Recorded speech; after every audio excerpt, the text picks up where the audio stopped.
Kabende mane en ogai mar doho David Maraga dwaro ni mondo jalup ogai mar Obila Eliud Lagat ogol tich kaka yor chiwo thuolo ne nonro ewi tho mar Albert Ojwang. Maraga bende okwayo jo-Kenya mondo wuog oko tich ariyo juma manyien e kinde rapar mar ng'anyo mar Gen Z ma higa mokalo kendo gisundo piny owacho mondo chiw ratiro ne Albert Ojwang. The three institutions charged with the maintenance of law and order, that's the National Police Service, the DCI and the IPOA, have lied on oath. Consequently, the Kenyans have lost trust in, the Kenyan people have lost trust in them. This cannot be allowed to continue. Our institutions of human rights and the justice need a serious resetting and a rebuilding.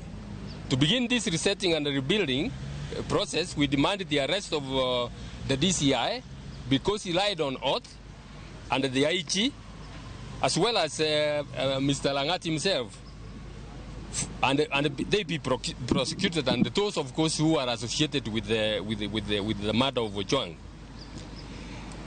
To clear this, to be clear, we support the efforts of the other Kenyans who have already petitioned for private prosecution. And if no action is taken, we will join them and come up even with fresh charges against them. And we demand that this be done on or before the 25th of June this year. Nikura magonjanga da ko yue ma adu nda ko ni kikiti mabor ni coach podwan gi weche mathoth e chenro